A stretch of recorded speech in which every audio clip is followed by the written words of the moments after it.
they're right or if they are wrong. We're going to find out either way as we send it over to the casters who will lead us through the game. So, gentlemen, take it away.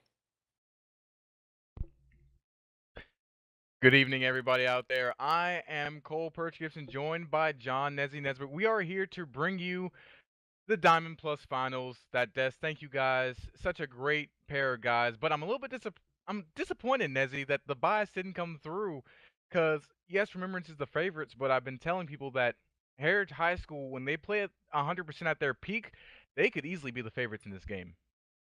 Yeah, they can definitely find their mojo, especially if Barillo gets off quickly by getting those early wards, getting Vision on the enemy jungler, as well as be able to help out Jazz in mid lane. Jazz is the main carry for this team, but DJ Holiday isn't really Sancho himself. He is in Master Tier as well as Jazz is, and and the thing is that he can also have some impact on bot lane, likes to skirmish, get those T2, get the Caitlyn, have a very strong, safe laning phase. So if it even though it appears to be the Jazz show on the side of Heritage High School, I wouldn't be surprised if we see some fireworks on the bot lane. I completely agree with you. I believe Heritage High School, I've casted them the most out of all of the teams that I've ever casted in D plus, and I like to call DJ Holiday the silent carry because he's not as flashy as Jazz, but he'll rack up 8 or 9 kills in the game. But we're not gonna slight Remembrance. We're not gonna sit here and talk about Heritage High School and Remembrance. They are a team that have shown the prowess of a top tier team. The only team being able to beat them all year, it seems, was Genesis, who are obviously not here in the finals. And their big players are Light at AD carry and Jesus Christ with that Zillion pocket pick in the mid lane. Yeah, I mean, Zillion pick is very appropriate for his name. Instead of 3 days, he arrives people in about 3 seconds. And having a pocket pick like that can be very interesting, especially with how dynamic the meta is right now because of season changes. It is a new patch today, so finals will be being played on a brand new patch. The patch, there isn't too many changes. I mean, Ezreal get knocked down a bit, Malzahar got knocked down a bit, but otherwise it's going to be same old same because even though Ornn got nerfed, Sunfire Cape got buffed, so we can definitely see some Sunfire Cape games tonight. Exactly. And one of the biggest parts of the patch in my mind, we saw it in Europe actually earlier in their playoffs, the Ivern buff coming through, giving him more health. And I believe they said the gold plat finals were won with that Ivern in the jungle. So a lot of small changes, some top lane changes to make up for fervor of battle, and then some things to take away a little bit of Ezreal's power. But with new patches come new beginnings, and I'm hoping that Heritage High School will take advantage of that as we're just waiting to get into pick and bans. We had a little bit of a delay. The lobby actually closed, so we're getting all the players back in. But Nezzy, is there anything that you see in the patch that Heritage High School could actually take advantage of in the patch notes from the champions they play or from the ones that Remembrance play that might cause them a weakness because they might have gotten nerfed? Well, J4 is sort of one of those junglers that you tend to go after if Sejuani's banned, and both these junglers do like playing their Sejuani. But Jarvan did get nerfed a bit, and because he was able to keep himself in the meta because of Electrocute, but now he got a bit of nerf, so he could see a small decrease in priority. Though I think he's still all right even after those nerfs. Right, and we do see a lot of J4 into Sejuani as kind of a counter pick, but we are now in the pick and bans, people. Remembrance, with the first ban, we'll see what they take away. I'm not surprised, it's the Katarina. Yeah, Jazz has been a monster on this Katarina, and we're not gonna both of these teams are taking shots at mid laners. Zillion, both of the key picks for these two mid laners have been banned away, so we're not gonna see Katarina versus Zillion and both these guys on their best champions. But as picks and pins continue, Ezreal, even though he did get nerfed, he still has a good amount of strength with Kleptomancy. And Caitlyn also now, I noticed they're going after mid laners and AD carries. The Sejuani's also banned away that both the junglers like to play. So the jungle cool will be very interesting. But Barlow could pull out his Lee Sin like he did in the past few series. Exactly. That was his. I mean, in the semifinals, it's basically what kind of won in the semifinals. His Lee Sin was legendary. We see the Ornn ban also coming out. Bruby loves to play that champion, but unfortunately, it's a must ban when you're sitting on the red side, so I had to get rid of it. And like you said, the Sejuani, Mariola's first pick being taken away from both teams. We see the Xin Zhao being locked in. Such a dynamic champion since 7.23, but in 7.24 he did get nerfed. His W did catch a nerf, and it allows Heritage High School to take the Zyrakan bot lane. Yeah, Zyrakan, they've been kind of getting overshadowed with like Ezreal and MF being like very strong, strong AD carries, as well as like Leona All-Star coming into form. So these two sort of got ignored after the preseason patch, though they're still a very strong lane. There's a reason that they have special buffs when paired together. Rakan benefits from the attack speed from Xayah's W, and as well as getting extra distance for his E to jump to Xayah in case she gets in trouble. So, and that's a almost double distance as you can get with Rakan's extended E range when he's going towards the Xayah. Speak of the devil, and she will appear as Leona is locked in for Remembrance. But while we're still on the subject of AD carries, because one change that I also saw that I was really interested in was the Fleet Footwork change, which, as everyone knows, is basically the new version of Warlord's Bloodlust, but the healing on crits were increased. Do you think that will give Xayah an added advantage, or do you think the Xayah will still take press the attack in the bottom lane? It could go either way. I mean, press attack's been very good for ranged characters, not so much for melee, unfortunately, because for battle is gone. But I can definitely see a Fleet Footwork sort of rising in popularity. Probably some people taking it for the extra sustain in lane, and especially with its interaction with crits, giving it more healing. So I can definitely see Fleet Footwork not being just on Xayah, but also Tristana. The Maokai being the next ban for Heritage High School. We'll see how Remembrance respond. So right now, the bottom lane for Remembrance, though, does look extremely powerful. Like getting that Tristana that he loves to play, that he likes to make those flashy rocket jump plays on. The Talia ban as well, they're not going to give that secret pocket pick away to Jast. For those of you that don't know, when Jast gets his assassins banned, he usually turns to that Talia, and she can be deadly when it's in his hands. Yeah, I mean, game one against Genesis, he wasn't able to get his assassins, Kyrie was banned, and he got into the Talia. And he was still able to have a huge impact anyway, and near the end in that game's going back and forth, is on Jast to basically carry his team across the finish line and into blowing up the enemy team's Nexus.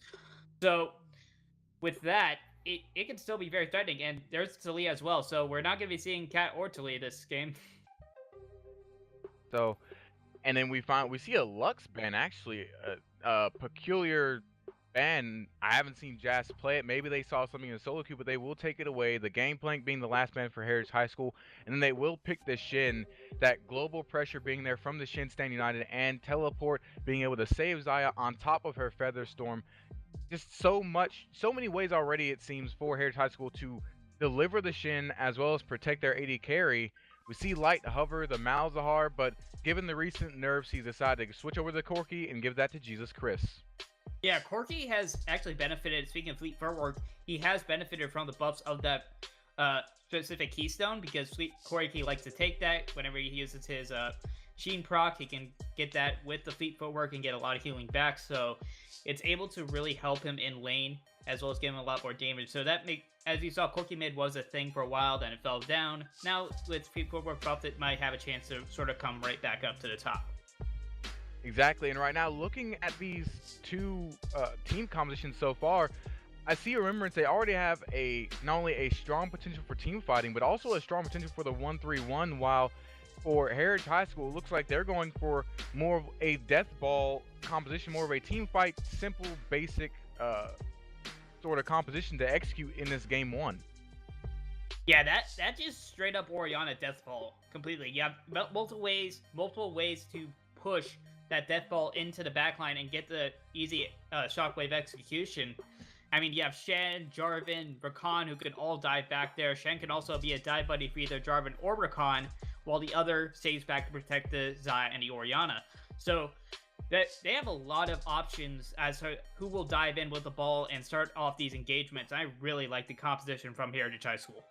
Exactly, especially when you look at Remembrance and you see at their team composition, each of them have almost individual forms of different disengage. Jin Zhao has his ultimate, Gnar has the bounce, plus if he has to, he can pop Gnar ultimate, Corki with the Valkyrie, Tristana with rocket jump. But as far as team-based disengage, if they get caught by a shockwave, the only type of multi-man disengage they have is maybe Leona's solar flare. Otherwise, they have no way of escaping this Heritage High School lineup. If Heritage High School finds a lead, it could be really, really dangerous for Remembrance.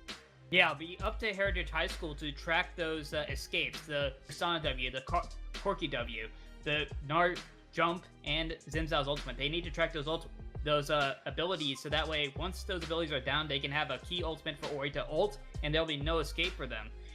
Like you said, Leona will have to use her Solar Flare defensively, which is usually what you don't want to do with Leona. You want to use it offensively and be able to catch people with it.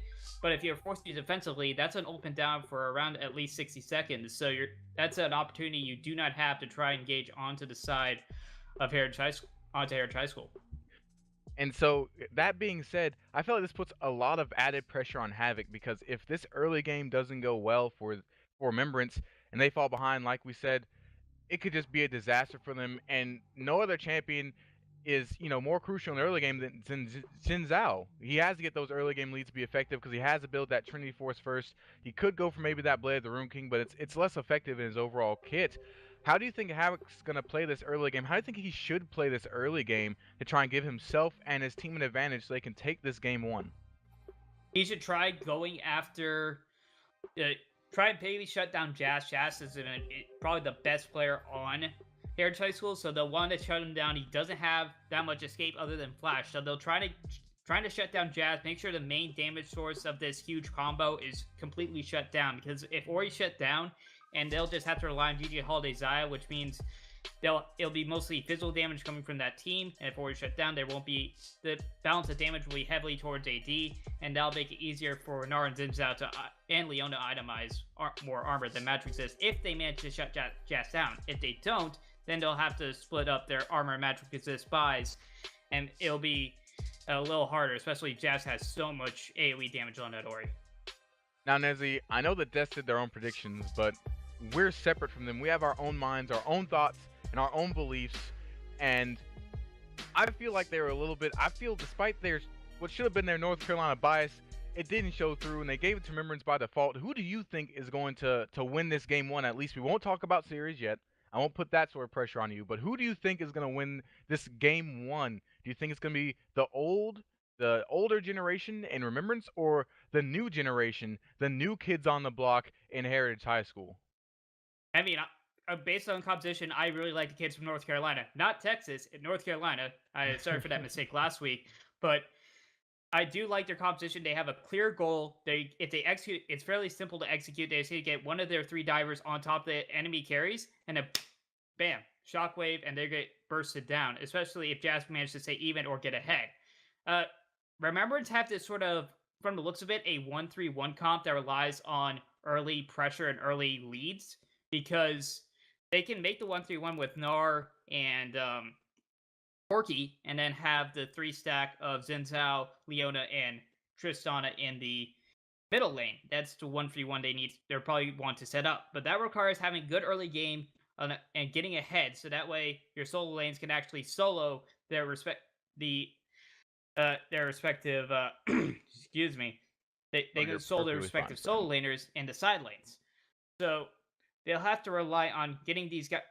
Havoc will have to rely on getting his solo laners ahead early, because if he doesn't do that, they can't take on the side lanes, and the 1-3-1 will just fall through. Right, and it all depends on what Heritage High School shows up as well. If they make any mistakes early, if Mariello gets caught deep warding like he loves to do often and dies and gives Havoc this early lead, then that could be a snowball in the other direction. But we're in the loading screen, about to enter game. I'm going to read down the blue side's lineup. Nezzy, you take red side. So, for the side of Remembrance, the old guard, we have AXM, otherwise known as Axim, in the top lane as Gnar, Havoc in jungle on Xin Zhao, Jesus Chris in the mid lane on Corki, Light on Tristana, and good old Gelatin in the bot lane on Leona. And on the red side, we have the 5th seed from Wake Forest, North Carolina. We have Heritage High School. In the top lane, we have Burby on that Shen. In the jungle, we have Marillo, the skipper, on the Jarvan. In the mid lane position, we have this big star of this team, Jazz, on the Orianna. In the AD carry position, we have DJ Holiday on the Xayah. And for support, we have the Kano on the Rakan. See, you said it right. There you go. I love it. That's what preparation does. Because I remember, what was it? We casted Heritage High School about a few weeks ago. Not semifinals, but before in regular season. Quarters? We were both like DG Kano. It was Django. quarters. Yeah, it was quarters against Rabbit Rabbit. We were having a little hard time, but speaking of hard times, we have a pause. Ah, CompeteLeague is initiated already. I believe that it's the side of Remembrance's jungle. I don't believe has connected to the game just yet, so they have initiated a pause. But it gives us more time to talk about this early game because I want to ask another question related to jungle pathing, and it's regards to Mariello because he loves to ward early. He loves to get those deep invades, not to find kills like an aggressive like kill-oriented jungle, but just to get that deep vision to have his team set up for success in lanes. And you have to feel he has like a field day here because in almost all his lanes, except maybe in the top lane, it's a winning situation. You have your AD carry in your mid lane, the two best players on your team, in a situation where the lane is either even or they come out ahead early. And then top lane, Shin can survive against Gnar. He's looking for global pressure anyways. What do you think Mariello is going to do with his early game, knowing that he has this pressure to work with? Well, consider he can go early top lane before Gnar has access to his hop, or potentially use his top laner to see when Gnar's hop is down. So he could go up there and try to catch Gnar when his hop is off, kill him, and that'll leave Burby a lot of free reign to, because a lot of times with going against someone with a global, you want to pressure that global, make sure they're unable to use it and unable to impact the rest of the map. So if Mariello goes top lane and does the opposite and helps Shen in a pretty bad matchup for Shen against Gnar, then pretty much all his mid and bot lane can handle themselves. Those matchups at the very worst are even.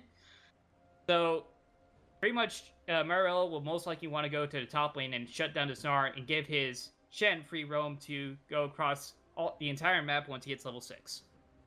Now, Nezzy, I feel like we're going to have so much action in this game. I won't get to ask this but one time while we're in a pause. I want you to use your imagination. Describe to me the perfect team fight for Remembrance, because we've talked about Heritage High School, and it's simple for them. Put our Oriana Ball on Shin or Jarvan, have them go in with Ultimate or at least the Taunt, and then just go to town with a Shockwave and have DJ Holiday follow up with damage. But for Remembrance, I feel like it's going to be a little bit more complex.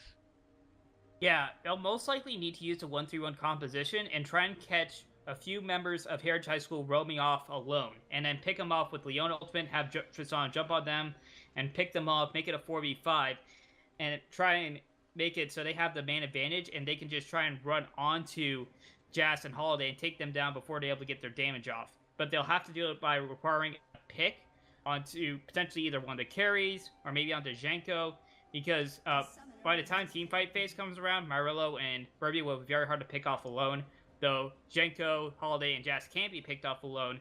So, especially Jas. If they pick off Jas, it'll be a heck of a lot easier in these team fights, because they will not have their major source of damage or major source of AoE in those fights.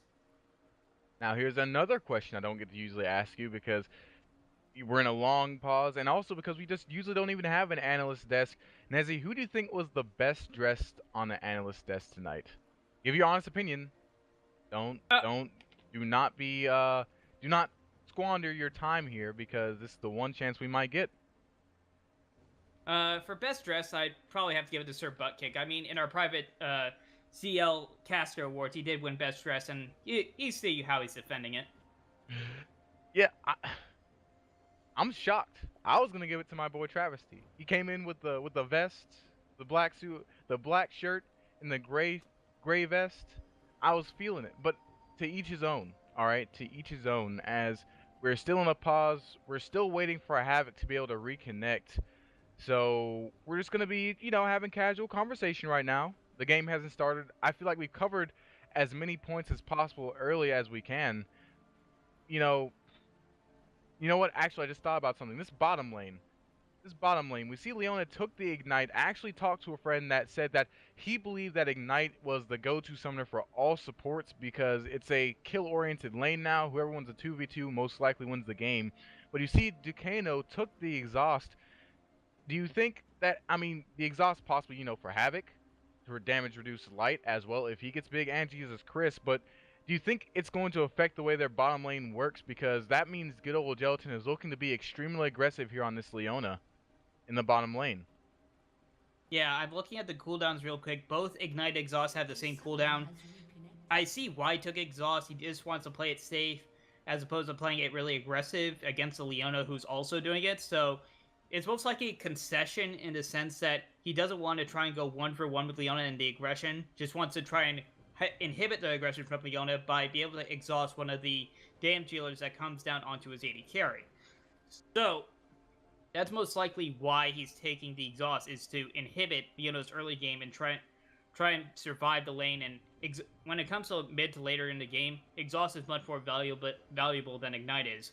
So he's probably playing for that mid-late game when those big team fights happen and going in for those big shockwave plays. Excellent. I definitely see where you're coming from, and I can't wait to see it, as both sides already were just waiting a little bit longer to get out of this pause, but it shouldn't be much longer. Actually, we are about to zoom in 3, 2, and we are in game right now. Both teams in their nexus, standing in their fountains. Ladies and gentlemen, Diamond Plus Premier League playoffs have officially begun, and I'm already liking that Corky Chroma right there. He looks like something out of Star Wars, but it looks like Remembrance will be headed toward the top side jungle. They're going as 5. They're going to try and cheese TLF Ruby in the top lane. I mean, these guys have been, Remembrance as an org has been around for a long time. They've gone through multiple leagues, not just Yale, but also an Upsurge and other amateur leagues as well. But here they go on to Shen. Oh, and the Zenith Blade does land, but it looks like the taunt was enough to get out of it. I do not believe he wasted flash. He did not, so he will escape with his life, but that will provide warding opportunities for Remembrance early, as they'll place some deep wards, litter them in the red side of Heritage High School's jungle, and then back away toward their own side of the map. Yeah, and that forced Shen to start his taunt, which is not what you want to start a Shen. You want to start the Q so you're able to move around your little sword that follows you around as you go through the lane. But now he'll have to he's only able to taunt. So it just made it even better for Nar in the top lane, as he'll have an even easier time going into Shen, since he can't, he has his E instead of his Q. But look at Heritage High School. Perfect execution of fundamentals. They trade the deep ward vision, so they know that Havoc is starting as red buff. So now Mariel doesn't have to worry about any other invades from this Winzhou, who early on is actually a pretty good 1v1 trader in jungle, especially with press the attack. But like you said, now Nar has that advantage in the top lane. This could potentially change Mariello's jungle pattern, because now he has to help his Shin, who will probably be behind, taking a lot of damage from this Nar early, not being able to bully out. Yeah, he will.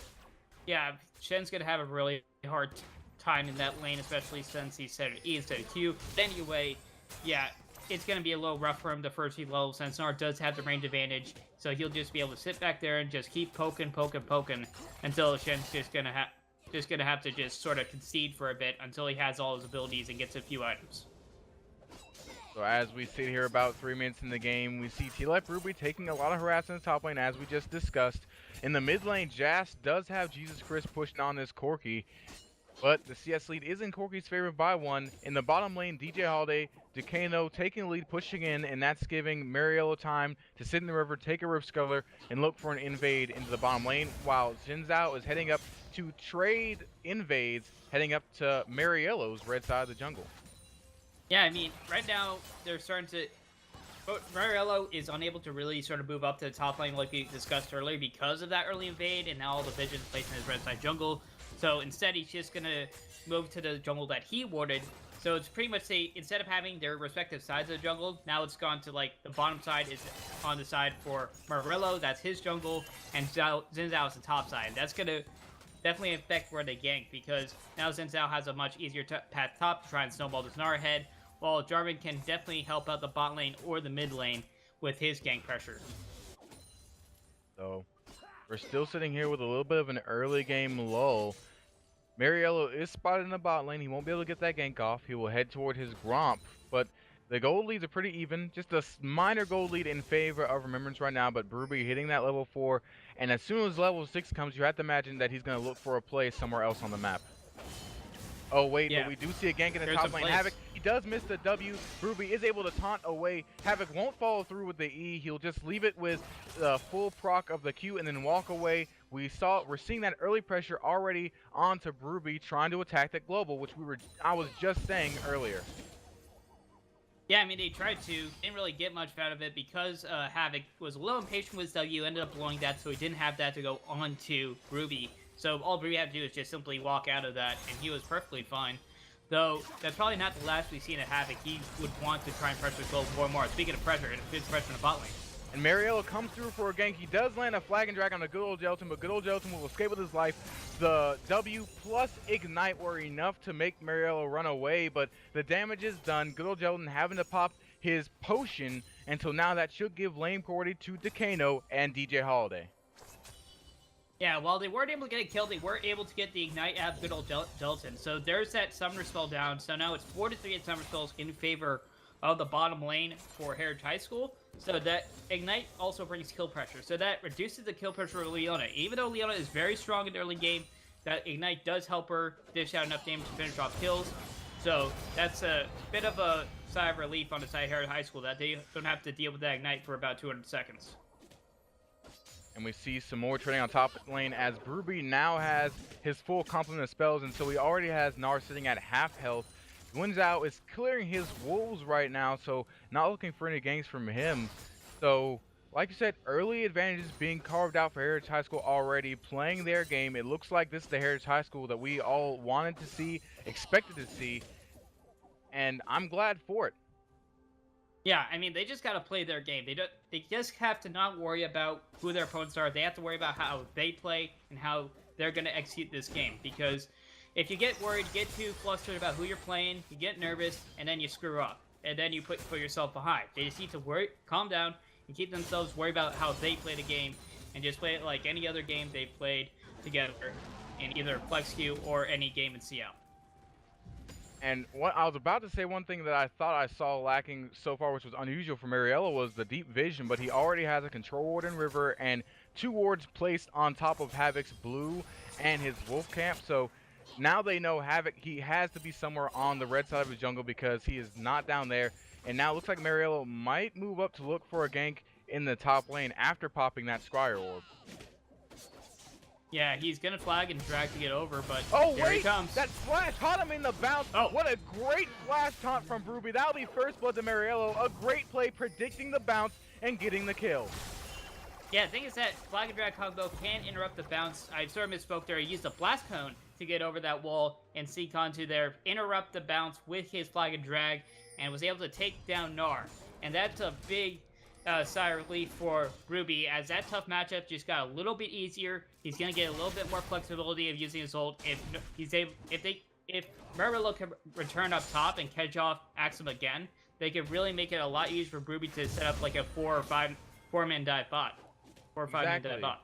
Now that he's burned his TP, I mean, and like I said, I'm sorry, the TP was burned, yes, so set up another play, get another kill, or at least push him out of lane. That could set up something else big, but we actually talking about setting up big things. Jas moving down to the bottom lane. He wants to make a roam happen, but he is spotted out. He's told to back away because they do see Havoc on his Winzao, and so that play will be thwarted by Remembrance.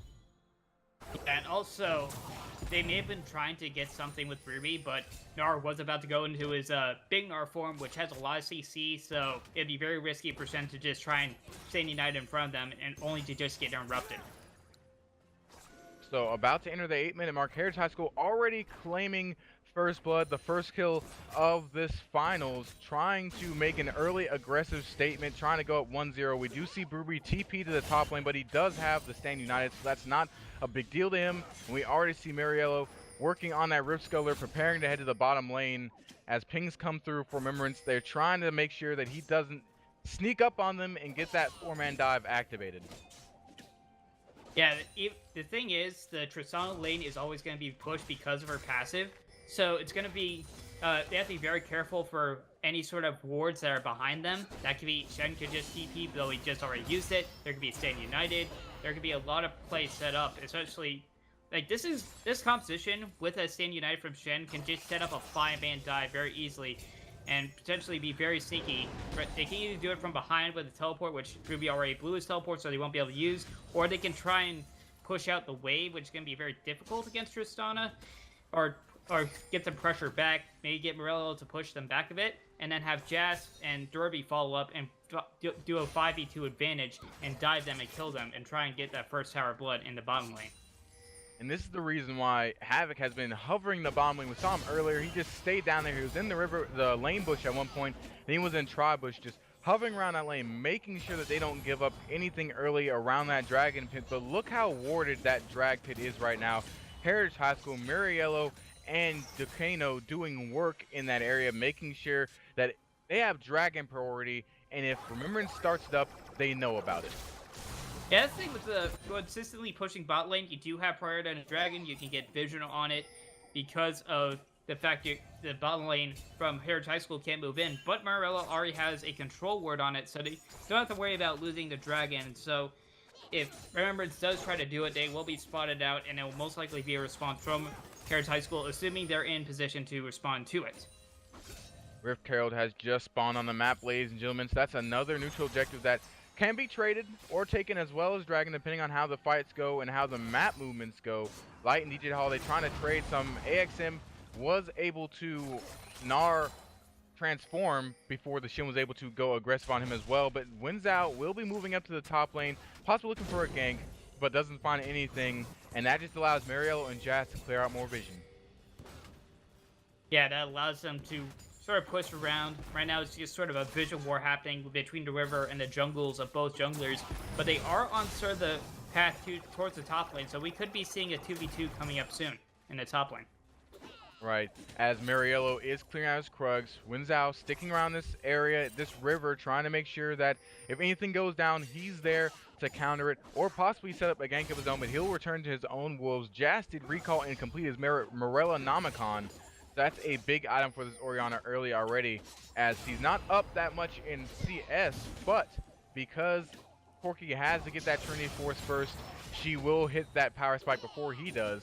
Ruby is trading with Axum in the top lane. Otherwise, the game is just moseying on along right now. We do have an almost 1,000 gold lead, however, in favor of Heritage High School.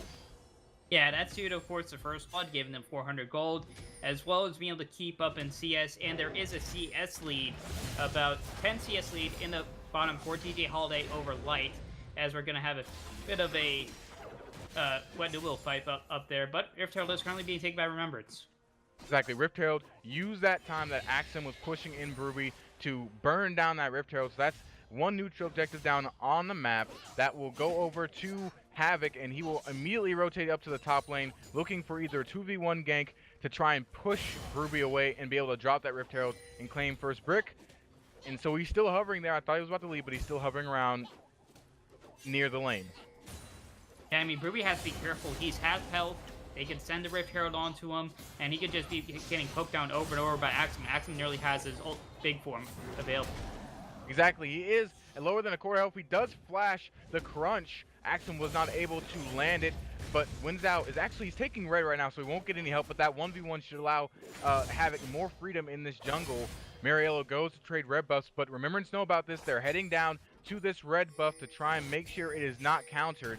They do find Mariello. Good old Gelatin will land the Shield of Daybreak, and Ruby is being aggressive on the top lane at the same time. Ult is popped by Havoc, and they should get the kill here. A flash should get the kill. Havoc does barely live with his life, and Mariello at the same time was forced out of jungle, but they will go ahead and try and trade Ocean Drake for it. This is 4v2. I do not see Remembrance challenging this dragon.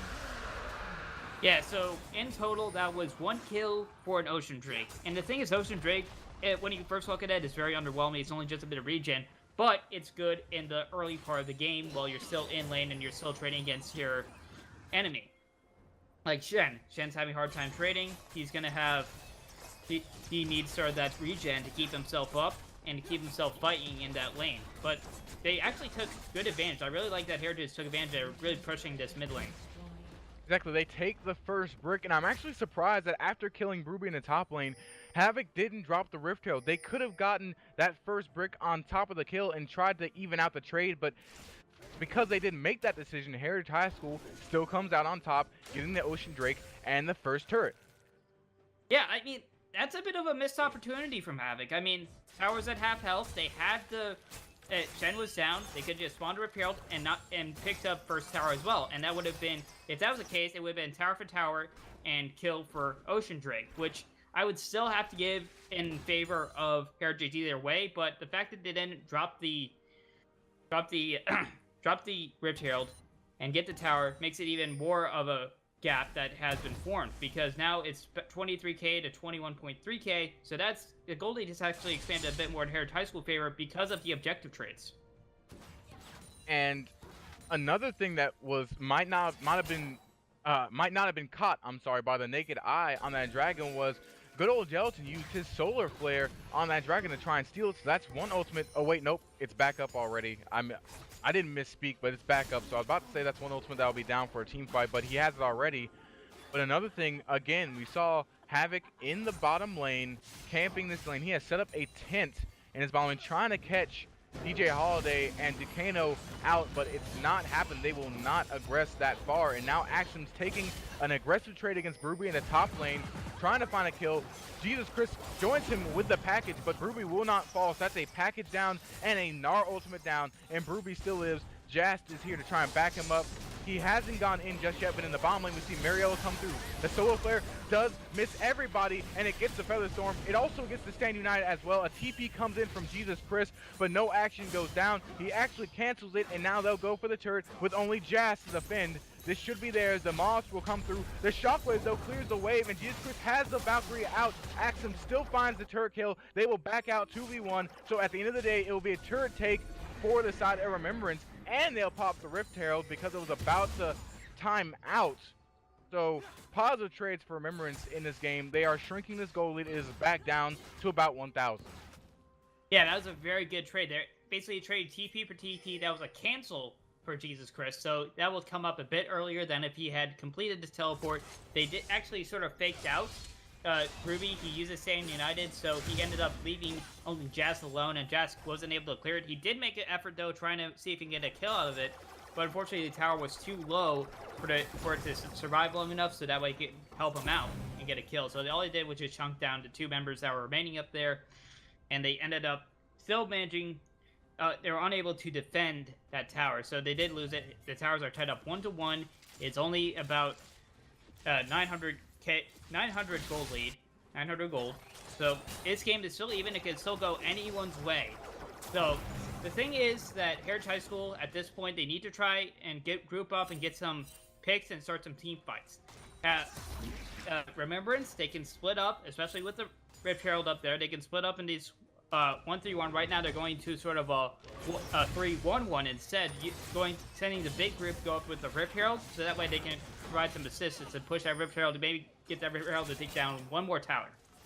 But I feel like they took too long. I feel like if Havoc had just held it a little bit longer, this play might have worked. Now it's already below half health. It won't do as much damage to the turret. Ruby does have the taunt to get away. Good old Gelatin could have threatened with the Zenith Blade, but it doesn't come through. And now Rift Herald with 317 life is going to do nothing to this turret. And now they have 3 in the top lane. Jazz is moving up as well, while Gnar is 1v1ing DJ Holiday in the bottom lane. We'll see if a fight breaks out, but it looks like Remembrance is just backing away from this. Heritage High School has all the vision and all the priority in this jungle team fight. Yeah, while the Rift Herald did not have that as the red buff does a moonwalk, and while they did not get too much damage on the tower, they were able to get tempo. And with tempo, they're able to get a lot of boards in the top side, so they have control of that entire area. And it makes it hard for the side of Heritage High School to go into that area, try to combat any pushes going on up there, because they'll be seen, and that'll give Remembrance enough time to prepare for any engage that Heritage High School would make. And to your point, as soon as they see the Rakan and the Oriana roaming up, good old Gelatin and Light go ahead and pop their recalls, and they book it out there. They get out of dodge, but now we might possibly see a gank from Mariello. TLF Ruby is trying to chase down this Gnar, but he is spotted out as well. Gnar will be able to safely return the turret, so everything evens out. No kills going down, but the vision priority right now is split in half, but still a little bit in the favor of Heritage High School, as the map is more lit in their favor than for Remembrance. Yeah, this is a game that isn't like very chaotic and full of kills like game 1 of the semifinals for Genesis and Heritage High School was last week. But it's a very macro-focused game. Everyone's trying to get wards, trying to get map, trying to get tempo with objectives. That's what they're trying. Both these teams are trying to do, trying to out-objective each other, not necessarily out-fight each other. And I think that's more important for Remembrance, because they have a 1-3-1 comp. That's when you have a 1-3-1 comp, you want to split these objectives. You don't want to directly team fight. You want to have Heritage running back and forth and making sure they can't really group up to fight you, because if it's a 5v5 fight, and as this game goes on, it will go in Heritage's favor. But if Remembrance can keep these guys split up, they'll have a lot easier time in fights. And talking about keeping them split up, Heritage High School trying to take the Ocean Drake, but they have to send someone back to take care of Corky. But as soon as the recall comes in from Shin, Corky just TPs to the bottom lane, and now this should be Remembrance's Dragon, unless Mariella has something to say about it. He's taking a lot of poke, though, from Jesus Chris. He will look to go in, though. The Shin ultimate is popped. Standing Knife is coming through. Havoc tries to find his way in as well. He will pop his own ultimate, but the Shin does find free. The fight has exploded. Blue team still claims Dragon, but the fight's going in their favor as Jesus Chris has slain Mariella, and they're looking for more. Ruby, though, finds Village Elden on the back end. Decano goes back in. He tries to find the Grand Entrance, but so much damage coming in from this Corky, it won't matter. Jazz finds the kill. It's a 1v2 trade in favor of Heritage High School, and now they can push the bottom and the mid lane if they so choose. Yeah, that was pretty chaotic. It was sort of split across to two sides. It had a few fronts there because Light was pushed away originally by Jazz, so he couldn't really participate in that fight. But Heritage at the beginning of the fight sort of overextended himself. They sort of had it, like, Mariella went in, he had a Shen ulti, but the rest of the team was zoned off for a bit, so they couldn't immediately follow him up. If they did, this would have been in more of Heritage's favor. But it was 2 kills for a single kill and an Ocean Drake. So that's about an even trade in my book. So, because 2 kills, they're able to get the kill lead, but the objective still went over Remembrance. So that could go either way, maybe slightly in Remembrance's favor because the objective will help them late game, as well as match the healing sort of regen that Heritage has with their Ocean Drake. And then also tempo. I mean, you said it earlier, Remembrance was playing for the tempo game because of the way their composition worked, and now because they had the forces of recalls from Heritage High School, yes, they had 2 members go down, but they're about to get 2 turrets here off respawns. And so this would be a gold jump for the side of Remembrance. It should get them back even if Gnar is able to take this turret. Shin has come to answer, and Brooby said, "You won't take my turret yet." So since that won't go down, it's still about a 1,000 gold lead in favor of Heritage High School. Yeah, of course, they are close to taking it down, but that only matters with horseshoes or hand grenades. They need to take it down themselves in order to get the gold. So as long as Shen's able to hold it off, he can probably hold it for maybe down another minute or two, try and allow Heritage High School some room, slow down this game, and give them some time so they can find an opportunity to team fight. And Heritage High School is already preparing for the future, trying to get that ever-elusive Baron vision control. Now, Brooby does catch Axum in a taunt in the bottom lane. He is taking turret damage, but it won't matter. Axum will finish the turret, so that will just about even up gold.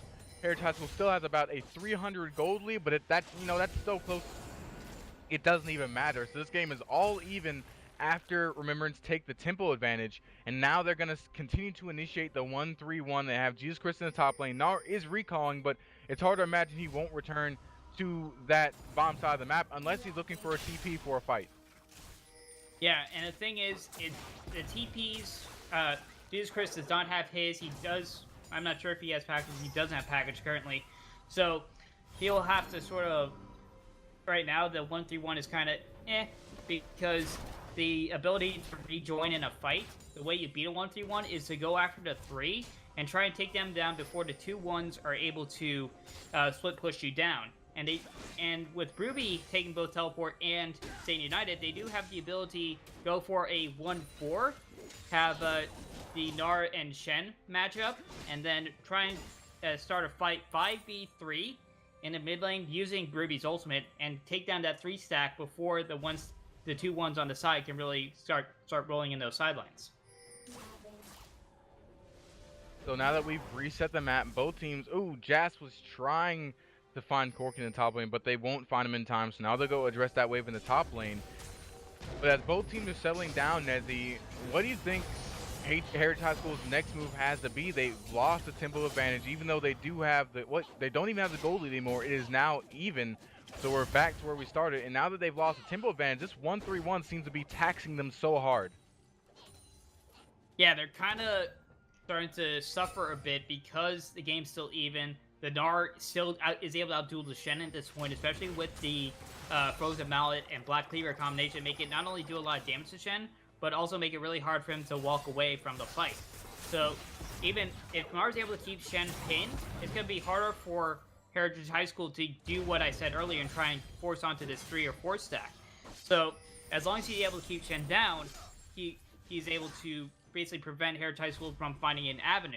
But if Heritage High School can find a way to either catch Gnar on a back or be able to get a fresh back from Furby and try and set up a play and time that well, they can potentially find a 5v4 fight potentially around the mid lane. And Heritage High School is still on a timer because right now the only member of their team that has a significant lead is in the mid lane with this Orianna on Jas, the man in the mid lane, the one that everyone was saying we had to watch out for, being recruited by NCSU. He has his Luden's Echo and his Morellonomicon and his Sork Boots, while Corki only has his Trinity Force. But as soon as Jesus Christ gets that Infinity Edge, it's basically open season for him because he can poke from a distance, get those crits, and do so much damage in these team fights. And the only member that might be able to stop him is the Orianna, who possibly wouldn't be able to reach him because Corki's just so mobile. Yeah, he's able to jump around, especially if he has the package. He can jump in and then jump out with Valkyries, so he's going to be very hard to really lock down. That's why they have to rely on the Jarvan, the Shen, the Rakan to try and lock down these carries, and Light and Jesus Christ, and even Havoc for Peel for their own carries, because they need to make sure that while they're going after the carries of Remembrance, that they don't leave their own carries vulnerable, because if they do, then they won't have any more damage, because Jats and DJ Holiday will be vulnerable to be blown up. And the thing is, Remembrance have the Gnar, the Xin Zhao, who do decent damage on their own being bruisers, and they have Corki and Tristana that are also able to do a lot of damage.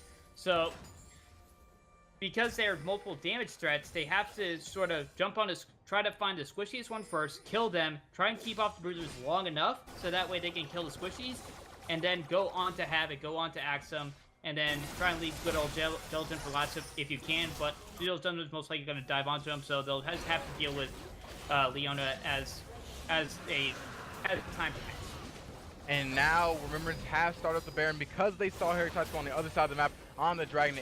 Axum is pulling Peel duty, trying to keep them away. The Solar Flare will come through as well. Will Remembrance look for the fight? No, it's Heritage High School that started off first, and now Mariella will go and he'll try to find the back line. Gnar trying to make separation for his team, but Mariella going so low. Jas still finds Havoc on the backside of the fight. The good old Jelton and Light are out of this fight. They're away. Jesus Christ is the only one left around, and DJ Holiday will find the kill. This is exactly what Heritage High School was looking for. They stayed patient. They didn't get caught up in the hype and get, hurried, rushed, and panicked. They find the fight, and they should find this Baron, but Light, good old Jelton, and Axum are still here to try and find a way back in, but the taunt comes through from Ruby that kills Light, and now a carry down. It looks like there's no way for Axum or good old Gelatin to try and contest this. That's Baron, and 4 kills going to the side of Heritage High School. I'm sorry, I mean 3.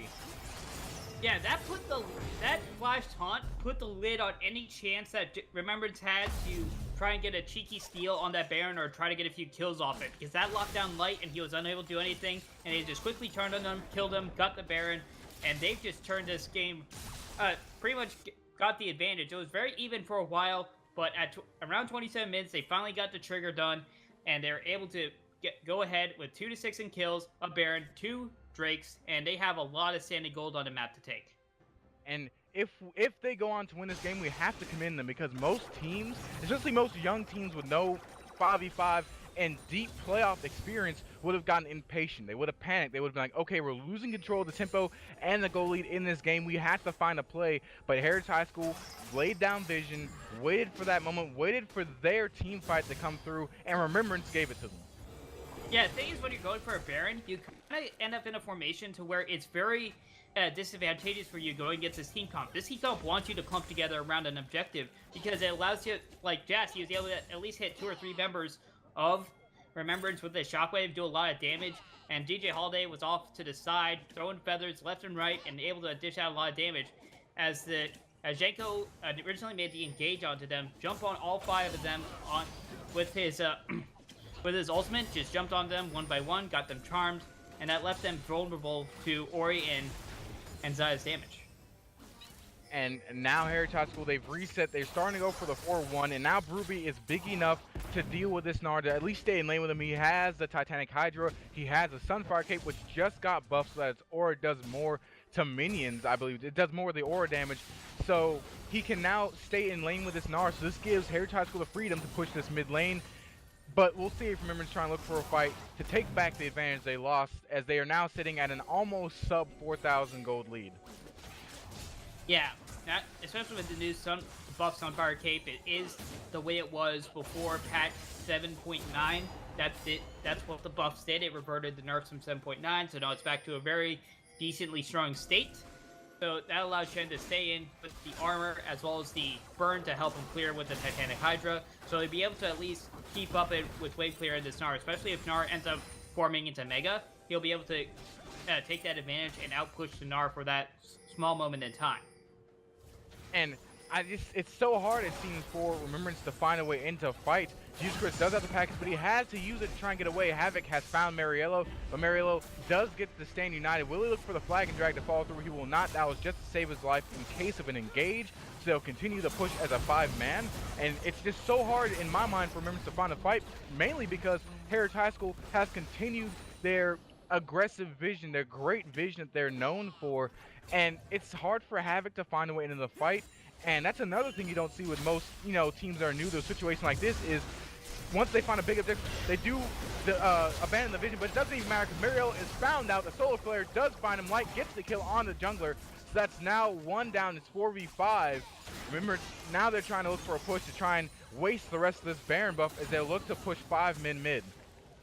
Yeah, that's usually how they want their fights to start. They want to pick off somebody. They picked off one of their main engages, Marillo, and now there's going to be a 5v3 in the mid lane while Chen is off to the side. Already burned his Stand United and his TP, so they're able to just take this turret with ease. And right now, there really isn't much for them to take. All the outer turrets are down. There's nothing. Well, Dragon is at 1 minute and 15 seconds, so what they could do is they can set up the vision for Dragon, make sure that's all worded up and ready to go for when it's up, so they can potentially take that for themselves. Let me peek over to see what it is. It's another Ocean Drake, so the Drake game has been a little bit quiet for the most part. I mean, we've hit, I believe, I want to say, since I last gave the counter, 9 Infernal Drakes in the playoffs. I want to get to double digits, but the Rito gods have spoken and we're going to get regen. But, I mean, this is exactly what happens if you see Heritage High School move slightly outside of their playstyle. They are a more conservative, fundamental team, and as soon as Mariello gets a little bit overconfident and stays in the jungle too long, he gets killed and it ruins their entire push for Baron. But we do have another pause coming in. This time it's Heritage High School calling for the pause. Do not have a specific reason as of yet given by the players in chat, but at this moment of time, it is a 3.2k gold lead in favor of Heritage High School. They do still have Baron, I believe, on I can't move my camera in a pause. I didn't even know that. But they do still, do they have Baron on players, Nezzy? I cannot remember if they still have Baron or if they just finished using the Baron after that last push. Well, Barillo doesn't have Baron because he died, so unfortunately he's the only one in my camera right now. He doesn't have the Baron buff because he died. So even if they do have Baron, it's kind of on its last legs. So by the time they're able to get in position to use it, it'll most likely have run out. So that buff is down. The Dragon will be coming up in 29 seconds. And I know Ocean Drake is very underwhelming on its own. Like, one Ocean Drake's kind of meh. But if you get, like, 2 or 3 of those, and let me see, the timer. This will actually be the last Drake before Elder spawns. So it's more important for Remember to get that. So that way it's 2-2 in Dragons. It's even. So if they let Heritage High School have this Dragon, it'll be 3-1 in Dragons. Heritage will have double Ocean Drake, which will allow them nice regen if they're trying to siege down towers, as well as having the extra damage to objectives from the Mountain Drake. As well as, also, if they get a Elder Drake later in the game, they'll have 3 stacks of Drakes in order to amplify the damage they do, the true damage burn they do once they have if they have the Elder Drake. If Remembrance get it, it's going to be 2 Drakes each, and they will have sort of the same priority on the Elder Drake because both of them will get the same benefit as far as burn damage from it since they have an even amount of Drakes. Now we are back in the game as we do see that I believe your suspicion was confirmed that they don't have Baron anymore. But now, Nezzy, what does Heritage High School do? They do have a nice lead. Jast already has his Rabadon Death Cap finished. But do they go back to the conservative, we're going to wait for Remembrance to make a mistake? Or do you think it's time for them to go on the aggressive, as it looks to be that Remembrance is going to go ahead and try and start up this Ocean Drake? They need to find a fight around an objective, and this is the perfect time to do it. They have a competition. If Jazz is in position, they can catch someone. They can catch Remembrance trying to get onto this Drake grouped up, and they can potentially blow him up with the Orion Shockwave. But they're just going to take it for free, I suppose. And Havoc, you're on the wrong side of the fight, my friend, as he will be singled out and killed by DJ Holiday. He was trying to find a way to sneak into the Dragon Pit, but you can't really sneak by a ward right there, especially, I mean, they could have seen him anyways without the ward. He gets killed, but that does give Remembrance the space to push the mid lane turret. We'll see how much damage they get on it before they're forced to back away. Not that much. They're going to continue to rotate up to the top lane while Bruby continues to take damage from AXM.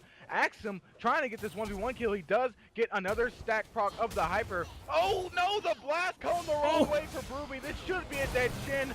Nar does find a kill, but in the top side of the map, Jazz gets on a killing spree. He does find Corky, and it looks like good old Gelatin is next. Were they able to find Tristana? Mariello thinking about searching, but he doesn't search anymore. So even on the back of that solo kill, they still find 3 kills, so it's a 3-for-1 trade, but they do lose a tower in the top lane to show for it. Yeah, they did find 2 more kills up there. I think that you're counting the 3rd kill that Zinzao was killed in earlier in that fight. Yeah. Oh, in that case, yeah. Through the entire thing, it's 3-1. So even though they did manage to kill down Burby, he will be up just right before Baron spawns. And because Heritage High School won that fight in the top lane around Baron Pit, they were able to get the priority on Vision. Since they got a priority on Vision, they'll see if Remembrance makes a move there, and they'll be able to sort of catch him out by preparing a Shockwave combo. I mean, Jess almost has it up already, so Remembrance has to be very careful when they're warding, because if they get caught out and they just rock them right into a Shockwave, they could just immediately lose the game from there, especially if Baron's up. Exactly, and I mean, this item lead for Jazz right now is just astronomical, and how he just bought his Void Staff, so he has 4 items to 3 against this Corki. He does so much damage in these fights.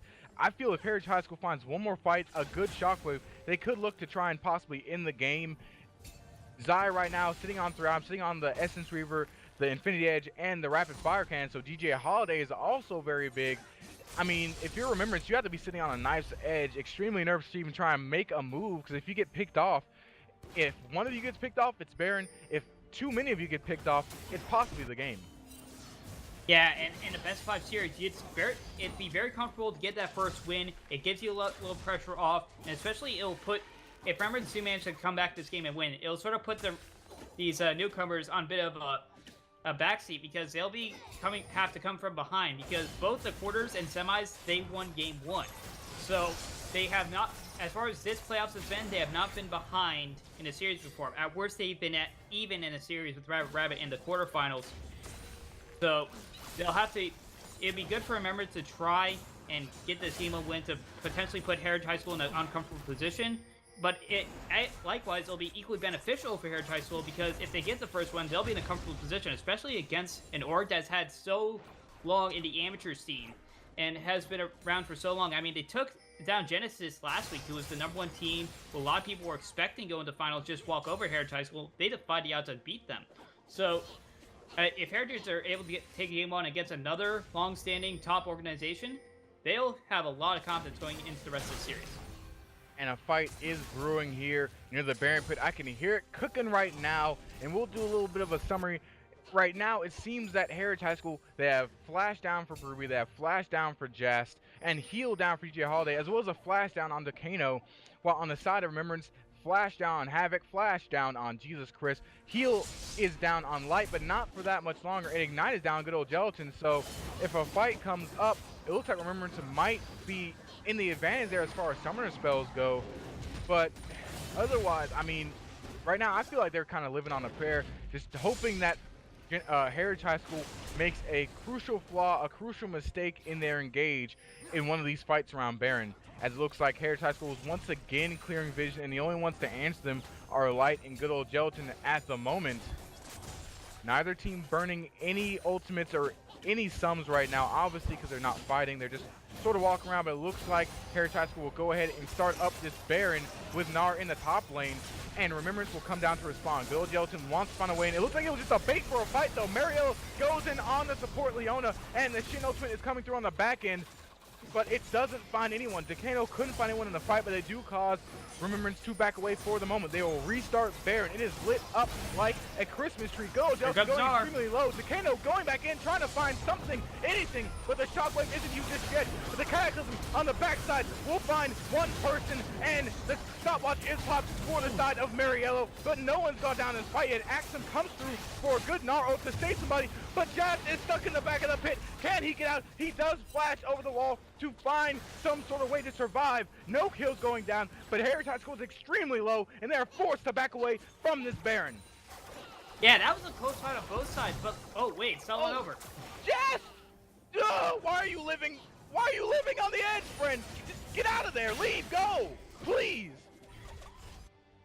He's a dangerous man. He's living right on the edge, and I mean, he was dead to rights if Light didn't ulti him out of the pit. He didn't need to do that because Jazz had no flash. He was down for a few more seconds while he was in the pit. That should have been enough time for them to finish off the kill on Jazz, and that would have been huge for this game. That would give Jazz his first kill. That would have been a huge shutdown bonus for Remembrance, and that would have given them the chance to take Baron. But Light knocked him out, and that allowed Jazz to barely escape. He ended up taking the chances, barely escaping again, but now we're back to square one with Heritage High School on the Baron. They're on the Baron again. Havoc is here, though, but the Baron is so low. Can he go in to find steal? Decano is trying to charm him and knock him up with a Grand Entrance to stop him, and Baron will go over to the side of Heritage High School. Jesus Christ is running for his life, but he will get taunted, but Light is here to back him up, and Ruby will be sent packing. He will have to run away. Gnar trying to find someone on the back end, but he can't find anything. A free Baron is taken by the side of Heritage High School, and now they're running down to Elder Drake, while it looks like Remembrance want to have a base race. All 5 members are headed to the top lane. This is going to be very close. Shen is staying united, but he can't stand united to towers, so they're going to have to try and go all in on this. Looks like he will be backing alongside Decano to stop this push 5v2. Actually, looks like they're going to abort this Elder Drake and just try and defend this tower, but it's already being pressured. They do take the Elder Drake, and the Baron and Tower recalls allow them to get back in enough time to defend their base. So a failed push by the side of Remembrance gives away Baron and the Elder Drake to Heritage High School, and now this push is extremely dangerous. They're a team fight death ball comp with Baron and Elder, and they want this mid lane or the bottom lane. Yeah, I mean, I thought they backed away before it died, but they were able to take it so fast. I mean, Oriana, DJ Holiday, and Barbarella was left to defend, to take down the Elder Drake, while Ruby and Decano went back to defend the tower initially. So that they were able to take it quickly, especially with the Baron. I mean, Baron buff's been changed throughout history. I want to see how it does give increased attack damage and ability power. So with that increased damage, they were able to take down Elder Drake a bit faster, and they were able to melt towers just like that. And now they're pushing as 5 in the mid lane. This Heritage High School squad, the young guns, the new kids, when they are playing at their best, they look like they can play with the best of them, maybe even in CLE. And they're showing it right now. They're up 9-4 in kills, almost up 10,000 gold. They're about 2,000 gold shy of it, but they're really, really close, sitting at about 8k in the lead right now, pushing us 5. They took a turn in the bottom lane now, and they're going to continue to push for this inhibitor, and there's nothing Remembrance can do about this. Yeah, this is a golden situation for Heritage High School. Baron, Elder, as well as this composition hitting its spike right now. But looks like Evidence are not going to go down without a fight. They won't. They try and find some sort of engage, but Heritage High School is able to back away. Now Havoc has found Mariello, but Mariello will turn it on him and say, "No, buddy, am I trapped with you? But are you trapped with me?" They will find Havoc, and they will find the kill. Decano taking the kill steal, and now good old Delton trying to save his teammates. A shockwave finds them all, or at least most of them, and that will be one going down, and that should be the AD carry soon to follow. He is able to rocket jump away, and now remember, they're gonna go back to the mid lane. It's 3v5, and they could possibly look to finish the game. Yeah, I mean, Barillo looked like he was about to get caught. Remember, we're trying to catch him, try and start a bit of a chain, but they end up getting caught themselves. Barillo dived onto him. They lost Havoc and Little Gentleman. Whoa, boy! Oh, I almost thought Remembrance was able to find a way to bring it back, but Heritage High School played it right. They focused the Nexus, and now be game 1 going over to the side of Heritage High School. Nezzy, Heritage High School said, we're coming out with a bang game 1 remembrance. Now it's your turn to try and land a punch in game 2. Yeah, and they are ahead. This is the 3rd series in a row they're ahead, so they are able to finish the playoffs at getting 3-0 in game 1s. That's what I was trying to say. They're 3-0 in game 1s at this point, but this is a 5-game series. They need to follow it up for game 2, game 3, and potentially game 4 or game 5 if that's necessary. They need to not only deal the first blow, but they need to finish off Remembrance before they're able to come back. Well, Nezzy, as history has proven, to your point, every single time they win a game 1, they win the series. But that's enough from us. We're going to throw it back to Analyst Desk. Sir Buttkit, my dude, take it away.